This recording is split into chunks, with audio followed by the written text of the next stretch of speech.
Thank you for listening to the Competition Committee podcast. Check out new episodes every Thursday.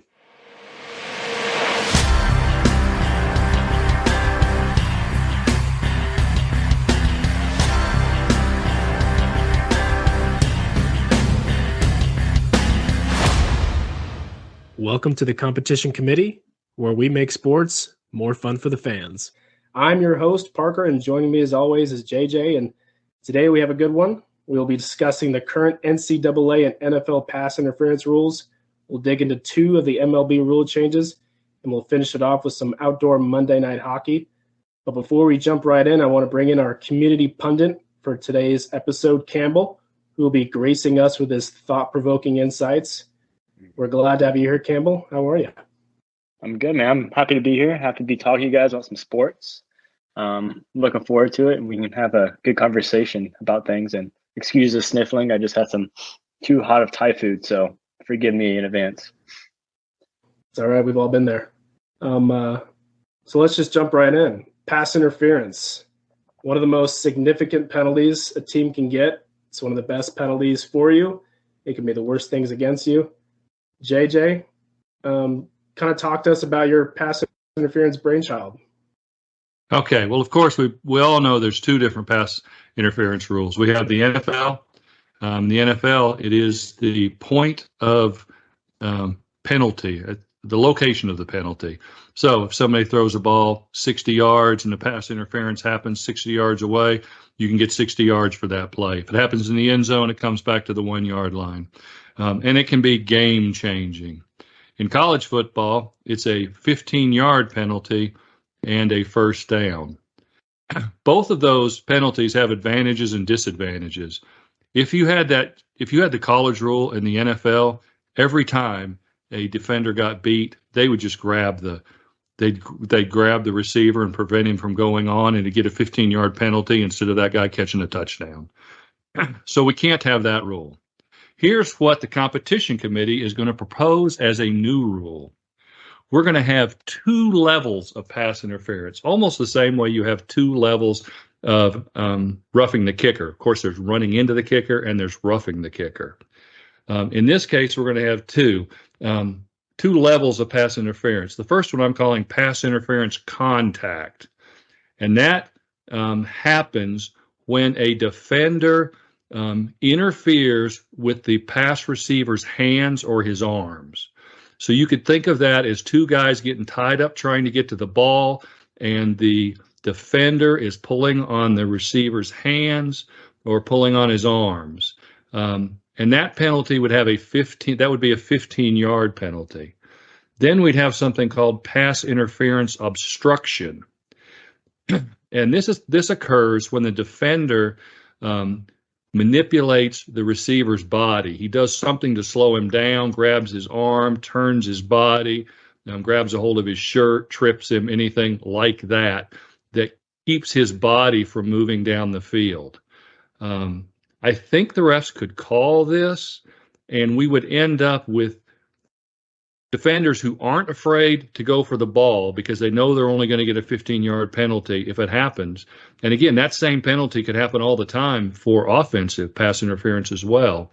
But it would prevent the defender from just grabbing somebody who's running down the field, because in that case, they would get the old rule, the old balls placed where the penalty happens. What are your thoughts? Essentially, it's kind of like, I'm a big hockey guy, so kind of comparing it to hockey where it's a minor penalty versus a major penalty, a minor penalty being 2 minutes and a major penalty being 5 minutes. It kind of separates the two where the refs kind of have discretion on whether or not they want to make it, or discretion on if the contact was minor where the defender was kind of going for the ball. He made some contact with the person's body. It's a penalty, but we're not going to penalize him 15 yards for it. It would be more of like a 5-yard penalty. Is that what you're kind of getting at? Well, again, I'm suggesting that the most minor penalty is 15 yards.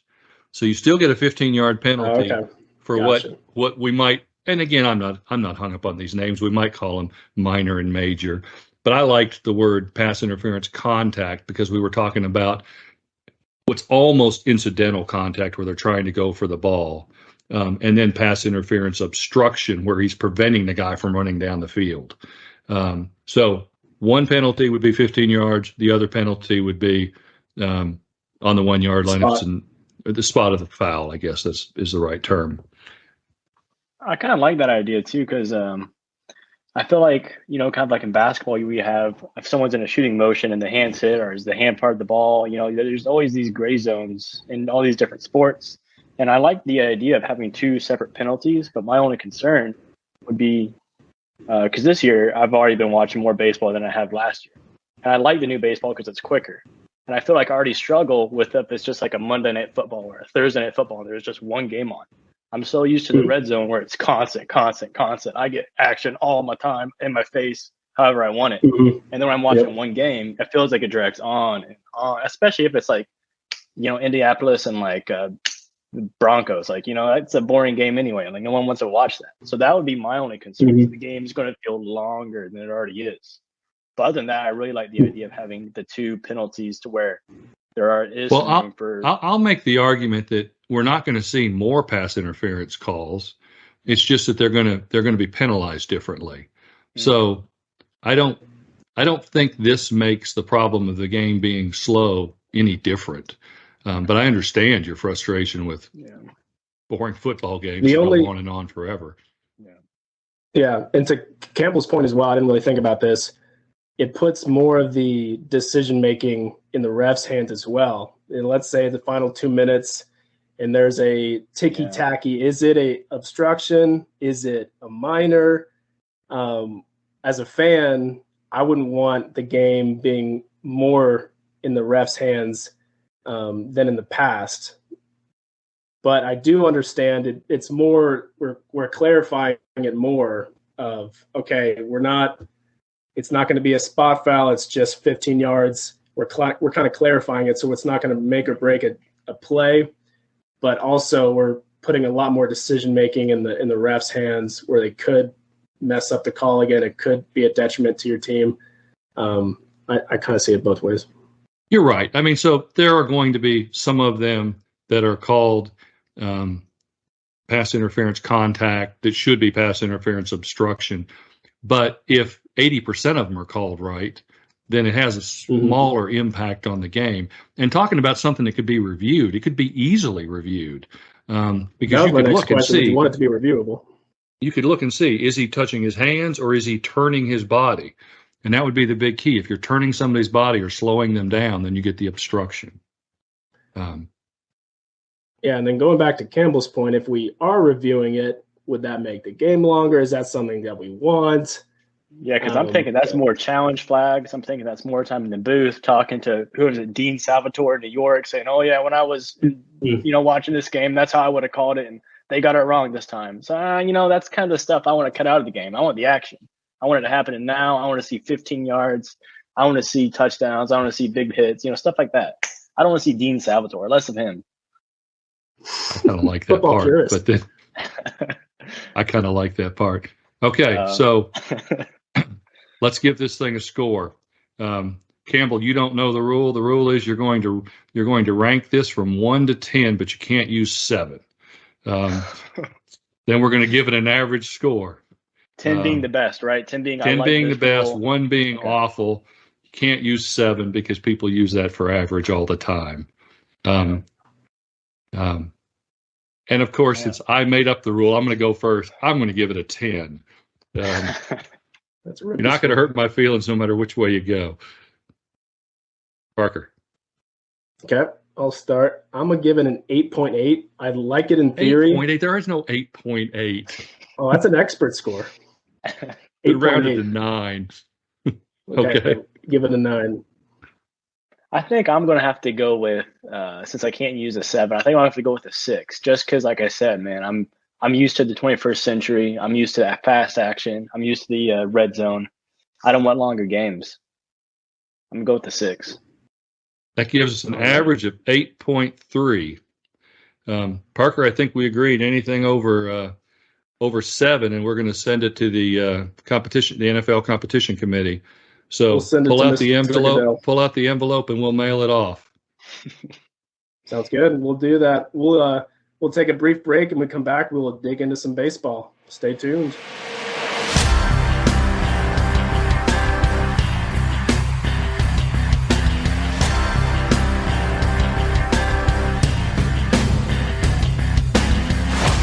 Parker, where'd you get those sneakers?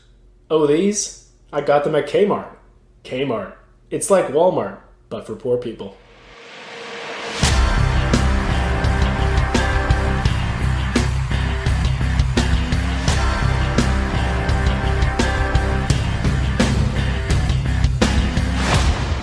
And welcome back.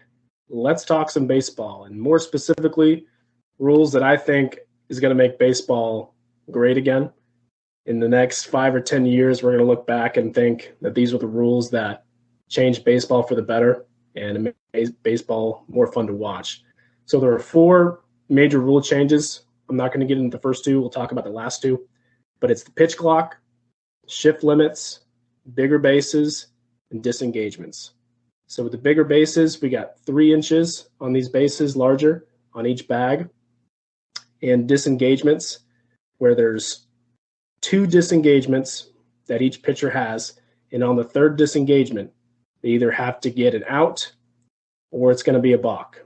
In a balk, the play ends and the runner gets to advance regardless of what happens. So in essence, if he can get back to the base before he gets tagged out, it's just as good as stealing a base. Correct, which is going to make this whole dynamic between pitcher and batter even more fun to watch, and even pitcher versus the base runner. But let's get back to these bigger bases first. And I think what's going to be not talked about enough is how this is going to affect the stolen base. And a lot of people think, for the correct reason, that obviously larger bases is going to equal more stolen bases, which is true. We're already seeing that in the first few games of the season. So through 90 games of 2022, last year before the rule changes, we had 61 stolen bases on 89 attempts, which is 68.5 success rate. This year, with the bigger bags, in 2023 through 90 games, there were 124 stolen bases on 154 attempts, which is an 80.5% success rate, which is but probably huge. What's more interesting is that there are more bases, more base steal attempts, which is exciting to watch, even if they don't make it. Right. Exactly. And what is more fun, in my opinion, not only are we getting more stolen bases, is the creativity that the players have when it comes to these stolen bases. There's a lot more real estate. And in the past, with the smaller bags, they only had a small amount of room to work with, and they kind of had to maneuver themselves with a bunch of different obstacles when it comes to trying to get safe on the tag. They had to do these unique but awesome swim moves where they fake with the left, swim around with the right, and try to go around the bag. So I think that it's just going to be awesome to try to see them get more creative with the more space and try to be safe. Well, I'm gonna go back to your statement, make baseball great again. Want to know if you're going to get some red hats and try to make that a thing. But I'm going to make the argument that nothing's wrong with baseball. I'm going to give you 2 pretty interesting statistics. The first is that more people attend Major League Baseball games than the other 3 major sports combined. Now, of course, there are more games, but it is impressive that they have a lot of attendance. But here's the statistic that really surprised me. If you go to a summer evening and you add up all the people watching baseball, because, there's multiple baseball games on, but if you add up all those people, that is almost always the highest rated television show of the evening. So there are a lot of people watching baseball. So I don't think baseball needs saved. However, I agree with you that these rules are going to make baseball more fun. My other job is an engineer, and so I'm interested in numbers. So I put some numbers together that I think are interesting. The typical, of course, we all know the distance between bases is 90 feet. Typical leadoff is 10 to 12 feet. and base stealers can average a little over 15 miles an hour. Anyway, it normally takes them about 3.5 seconds for a good base stealer to get from his leadoff position to second base. But that 3.5 seconds has got to be balanced against how quickly the defense can get the ball to the second baseman. And here's some interesting numbers. The pitcher's motion usually takes about 0.8 seconds. The time for the pitch to reach the catcher usually takes about 0.45 seconds. The time for the catcher to get off the throw takes about 0.9 seconds. His throw usually takes about 1.1 seconds. That adds up to 3.25 seconds.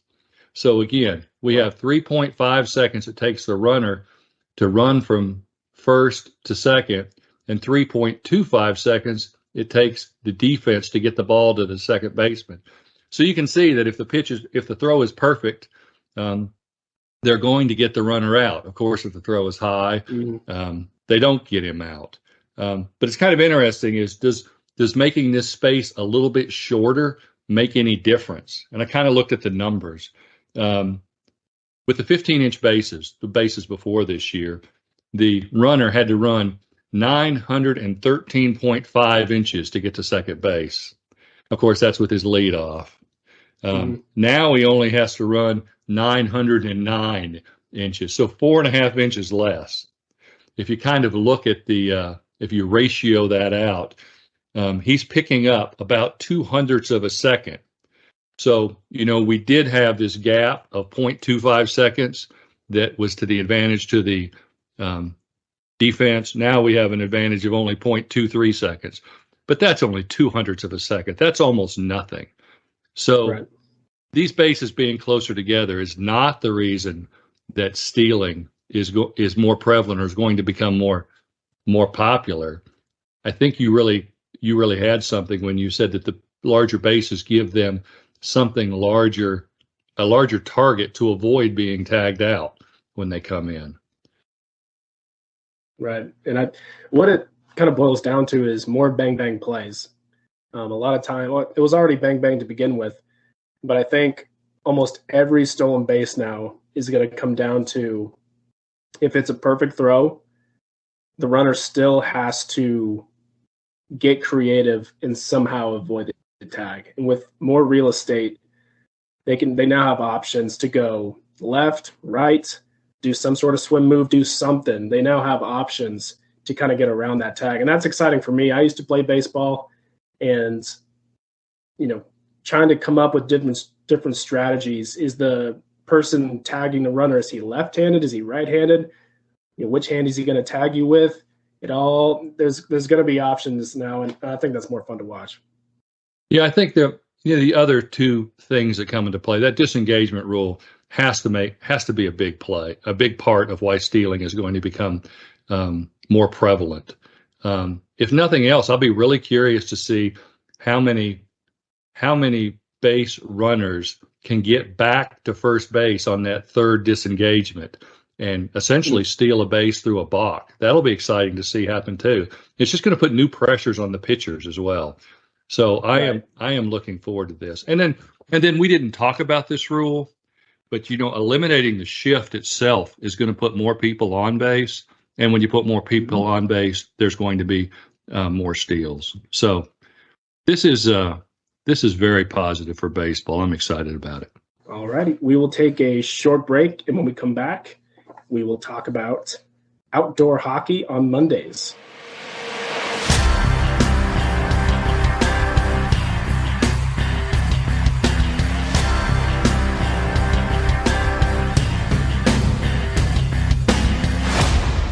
Parker, what you drinking there? It looks pretty good.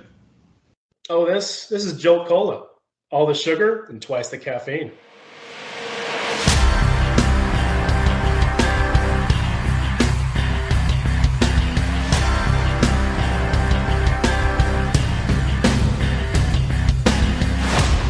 We're back. Talk to me about this idea of outdoor hockey on Monday nights. I'm a big hockey fan. Anytime there's an outdoor hockey game, it doesn't matter who's playing, I'm watching. So this idea has piqued my interest. Tell me a little bit more about it. Okay. Well, let me talk first about what the problem is. Monday Night Football on ESPN averaged 14 million viewers last year. NHL on ESPN averages 400,000. So that is a factor of 35. Now, there's no way that the NHL is going to be as popular as the NFL, but I think ESPN has an opportunity here, and the National Hockey League has an opportunity. And what I'm suggesting is that when Monday Night Football ends, because the playoffs are starting, the very next Monday night, we see an NHL game. And that NHL game, to make it exciting, is an outdoor game. Now, I think of this as a made-for-television event. So it doesn't matter. It doesn't have to be in a big stadium. It's just got to be someplace cool, someplace that gets people excited. And envision a scenario where the last week of Monday Night Football, you have the two commentators who are going to do the Monday Night hockey in the booth talking about their program. You see all kinds of cross promotion, and you don't have to pick up much. If you could pick up, 5% of that Monday Night Football crew, people who are used to watching sports on Monday night, would tune in to watch NHL hockey outdoors. I went and looked at the Winter Classic numbers, and as you can imagine, it was initially a novelty. And the very first Winter Classic got 4.4 million viewers. So that was big. The one last year only got 1.4 million. So it's fallen off. So obviously you're losing some of the notoriety of something unusual, but I still think it could really, really be cool. And they could get that NHL number from 400,000. If they could get it up to 2 million or something, there'd just be a lot of talk about hockey. The other thing that has to happen, of course, is that Monday night needs to be the only game on Monday night. So there aren't anybody pulled away to other teams. It turns out that there are 15 weeks from the last Monday Night Football game to the first NHL playoff. I suggest that the NHL shift their season enough so that there's 16 weeks. And that 16 weeks, and there's 32 teams, that means every team would play one time on, I guess, what we're going to call Monday Night Hockey. And they need to be playing outside. It needs to be someplace cold. It doesn't matter if it's a frozen lake in Canada that only 500 people can get to. I just think it would be exciting. My two concerns are, and you're wanting the same broadcast to broadcast Monday Night Football and go straight into hockey. Is that what you're saying? I'm not saying it's the same commentators, but I'm saying they promote it just like Monday Night Football. It's now Monday Night Hockey. Okay. And there's cross promotion. I mean, 3 or 4 weeks before the NFL season ends, they start promoting this Monday Night hockey because I believe they've got an audience that's used to watching football on Monday night that would like to watch something on Monday night. And if they could make hockey exciting, they'd do it. And then I am curious my other concern. Yeah, go ahead. Sorry, Parker, I'm just going to jump in real fast because I don't have as much to say about this because I'm not a hockey guy. But I do like what JJ's saying. I do miss sports on a Monday night, especially like a must-see sporting event. I think that just fills a special place in your heart. It's just something good, you're familiar. And even if you're not a hockey fan like me, the idea of it being outside brings that interest. Like, oh, it's an outside hockey game. I got to tune into this. But I'm curious to see what you think because it almost feels like JJ was saying, if it's going to be kind of rolling off the NFL, using that as a starting point, it almost feels like it's no longer the NHL. It just feels like an extension of football. And I feel like real big hockey guys are not going to like that. I feel like that would almost be infringing on the purity and the sacredness of hockey. I don't know. And maybe I'm not understanding this right. So they're going to play Monday Night Football. And as soon as that's done, they're going to go into the hockey game. Well, the next week is going to be hockey. Oh, okay. I'm thinking, how late is this going to go? If the football game ends at 10:30, and they're going to play hockey right after it, and we're trying to get viewers. I think only the West Coast people are going to be watching this. Okay, that makes sense. Sorry about that. Okay. Yes, I'm all about that. I am all about that.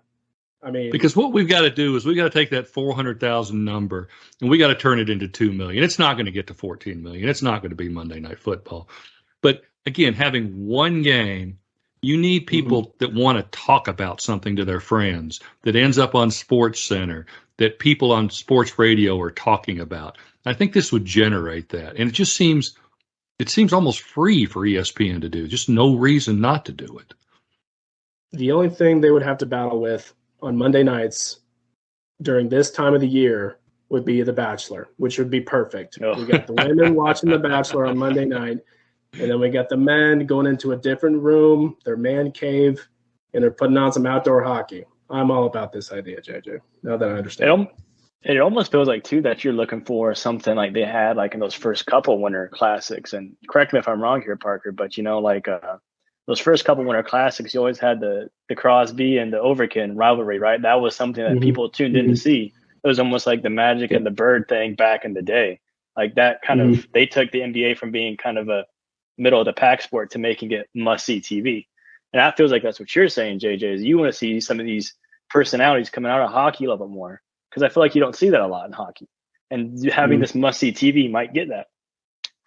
And ESPN is trying to do this except it's on Wednesdays. I think they call it Wednesday night rivalry night. I think it's either ESPN or TNT. But instead of having one standalone game where everybody watches, it's a slew of an afternoon, an evening, and a night game where only you're going to be paying attention to if that's your team playing. But if it's a standalone, outdoor, special circumstance, heck, if the Boston Bruins are playing the Maple Leafs on a lake up there in Banff, Canada, I'll definitely be tuning in regardless if it's the Lightning or not. If it's a standalone, isolated game on a Monday night, I am definitely tuning in regardless, especially if the Bachelor's on. The other sports, major sports, have got to try to do what the NFL does. People will watch any NFL game. It doesn't matter if they have a rooting interest or not. But when you get to the other major sports, people tend to only watch their teams. So this would be part of this whole effort to make people watch one game that they all talk about, that they're all interested in. I do have a question for you, Parker, and I don't know enough about hockey to know if this is possible. Could they play in the rain? What would hockey in the rain be like? Well, there's already a bunch of slipping and falling on just regular ice, and that's with regular sweeping, with commercial breaks. It would not go well. No. So that's a problem. So you really have to go so far north that it's going to be cold wherever it is, so that playing in snow, I'm telling you, man, you know how good snow football is? Snow night hockey would be so cool with mountains in the background or something. I mean, badass. Yes, one of the original Winter Classics, it was just dumping snow, and it was over their helmets. They had the beanies over their helmets. The snow was piling up in the crease of the goals. It was like an actual pond hockey game, like you would play in your backyard or something. So, yeah, that'd be really cool, especially that time of year. So let's go ahead and give some ratings. We'll start with you, Campbell, on a scale of 0 to 10. What do you think? Not 0 to 10, 1 to 10. You can't give it a 0. Can't do a 0, Parker. Everyone knows that. I think for this, I'm going to go with a 9, because I would like a reason to get into hockey, and I would like some more sports on a Monday night, especially kind of in that mid-season lull, if I understand correctly. So I'm going to 9 here. JJ, you giving it a 10? I hate to be a homer, but I'm giving it a 10. I'm going to have to give it a 10 too. This would be something perfect, a perfect excuse to the wifey, honey, I'm sorry. We got the big game on Monday night. You know the drill. You got your programming. I got my programming. Let's call it a night. I'm giving it okay. That's 9.6. I guess this one gets sent to somebody. Yes, indeed. I'm going to lick the letter. It's getting sent off to Gary Bettman. You'll get it first thing in the morning. Gary Bear. Let's take a short break, and when we come back, we'll dig into the email bag.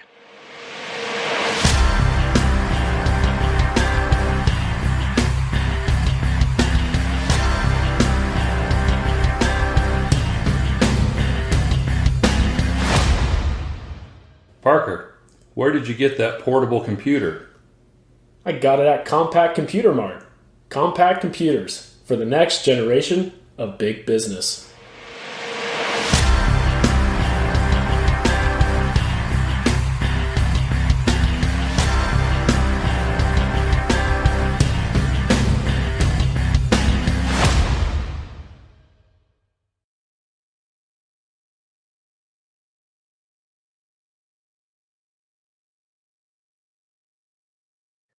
Welcome back to the show.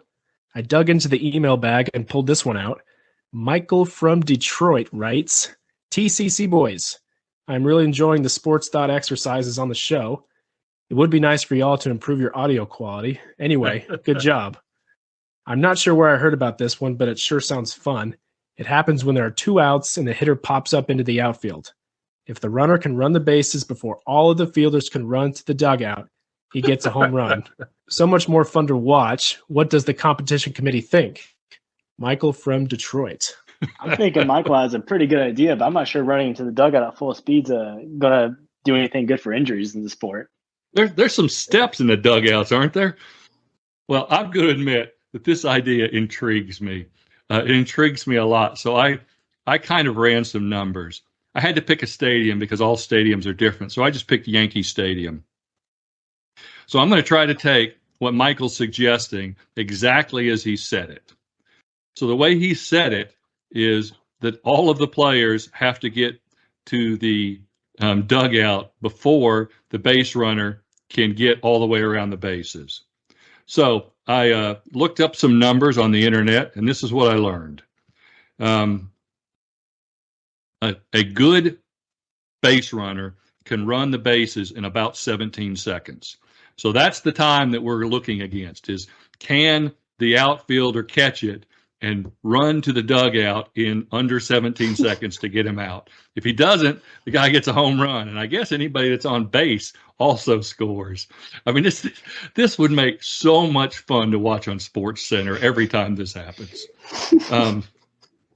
So here's what I learned. The average outfielder can run 27 feet per second. So if he catches the ball at the wall, he has to run, according to my scaling, he has to run 397 feet, and that'll take him about 15 seconds. The average pop fly takes about is in the air about 5 seconds. So it takes him 5 seconds to catch it, 15 seconds to run to the dugout. So the hitter makes it and scores a home run. Obviously, we don't want the hitter to very often get a home run off this. You want it to be the rare exception. So what I think we should adjust your rule just a little bit, Michael. And here's what I propose. What I propose is for this play to be eligible for the home run, I don't know what you call it, but for the home run, the outfielder catching it has to catch it inside the field of play, so outside of the warning track. He has to have both feet on the green. And he doesn't have to run all the way to the dugout, which Campbell pointed out might result in injury. He only has to run to the foul line that's on his side of the his team's side of the dugout. So let's imagine that you're in Yankee Stadium and it's the home team in the field defending. It's the Yankees. Their home dugout is on first base side.